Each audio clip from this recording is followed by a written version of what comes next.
ఓళ్ళో ఉండండి. కొడాలి నాని మాట్లాడుతున్నారు, లైవ్ లో చూద్దాం. ఎవడైతే ఎన్టీఆర్ ని ముఖ్యమంత్రి పీఠం నుంచి దించి అధికారంలోకి వచ్చాడో వాడే ఆ గజ దొంగే 28 సంవత్సరాలు అయినా కూడా ఎన్టీఆర్ బూట్లు నాకే పరిస్థితి ఎన్టీఆర్ కల్పించాడు. ఇటువంటి దుర్మార్గుల్ని ఈ రాష్ట్ర ప్రజలు గుర్తించాలి.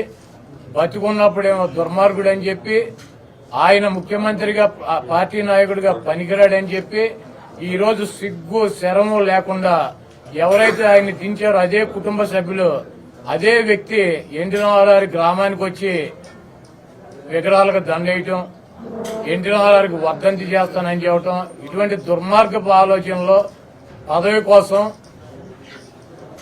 ఆయన పేరు చెబితే 4 ఓట్లు వస్తాయి అన్నటువంటి ఉద్దేశంతో ఆఖరికి చంపినటువంటి వ్యక్తులే, పదవి నుంచి తొలగించినటువంటి వ్యక్తులే ఆయన పొగుడుతూ కీర్తిస్తూ ఈరోజు తిరుగుతున్నారంటే ఈ రాష్ట్ర ప్రజలు ఇటువంటి వ్యక్తులను ఎటువంటి నక్కజిత్తుల వ్యక్తులు కూడా మన రాష్ట్ర ప్రజలు అర్థం చేసుకుంటారు. ఇటువంటి చంద్రబాబు నాయుడిని ఈ రాష్ట్ర ప్రజలు తెలంగాణలో పూర్తిగా నిర్మూలించారు. ఆంధ్ర రాష్ట్ర ప్రజలు కూడా 2024లో నిర్మించడానికి సిద్ధంగా ఉన్నారు. ఏదేమైనప్పటికీ ఎన్టీ రామారావు లాంటి మహనీయుడు ఆశయాలని ముందుకు తీసుకెళ్లాల్సినటువంటి అవసరం ఉంది కాబట్టి తప్పకుండా ఆయనకి అభిమానిగా 28 సంవత్సరాల నుంచి ప్రతి సంవత్సరం కూడా ఆయన వర్ధంతి జయంతి కార్యక్రమాలు ఇక్కడ పెద్ద ఎత్తున నిర్వహిస్తున్నాం. ఇక ముందు కూడా నిర్వహిస్తాం. ఇటువంటి గుంటనక్కల్ని ఈ రాష్ట్ర ప్రజలు నమ్మొద్దని చెప్పి వారిని తుదముట్టించాలని చెప్పి కోరుతున్నాం. చంద్రబాబుని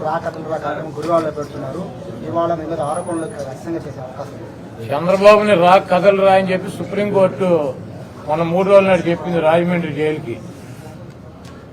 ఆయనేమో రా కథలు రా అని చెప్పి ప్రజలను పిలుస్తున్నాడు. ఆయనేమో కోర్టులో రా కదలి వెళ్ళు సెంట్రల్ జైలుకి.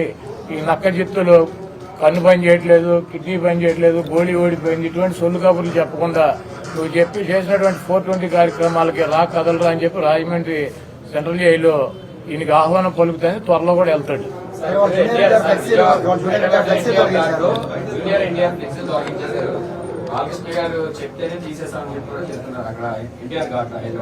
జూనియర్ ఎన్టీఆర్ ఫ్లెక్సీలు తొలగిస్తే ఎవడ తీయమన్నా అది ఊడిపోయిన ఇంటికి కానీ ఊడిందా?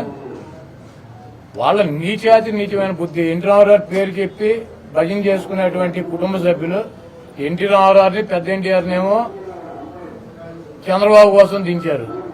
జూనియర్ ఎన్టీఆర్నేమో సిగ్గు లేకుండా బాలకృష్ణ మళ్లీ అల్లుడి కోసం, ఈ లోకేష్ పొప్పుగడి కోసం సర్వనాశనం చేసేటువంటి కార్యక్రమం పెట్టుకున్నారు.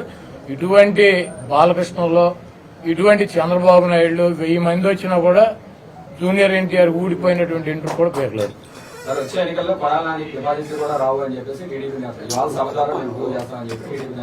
చంద్రబాబు 2014 ఎన్నికల ముందు 3 సభలు పెట్టాడు గుడివాడలో. అప్పుడు కూడా ఏ సొల్లు కబుర్లు.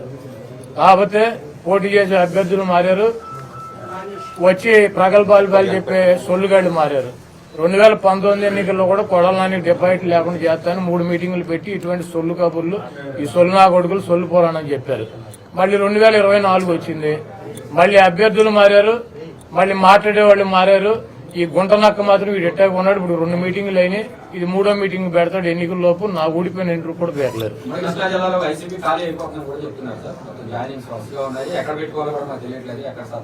ఎక్కడో పెట్టుకోమనండి.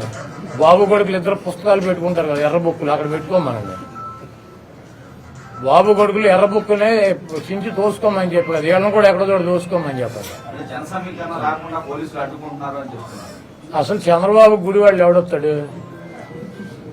చంద్రబాబు గుడివాళ్ళు పట్టించుకునేవాడు దొంగ 420 గాడు అని తెలియదు. మా గుడివాళ్ళలో మాకు ఎన్టీ రామారావుని అంత మహోన్నతుడిని పార్టీ నుంచి తొలగించి ముఖ్యమంత్రి పదవి కొట్టేసి మా ప్రాంతం వాడిని సంకనాకి ఇచ్చేసినటువంటి గదవీడని తెలియదు. వీడికి ఎవడొస్తాడు? చంద్రబాబు నాయుడికి జనం వస్తారా?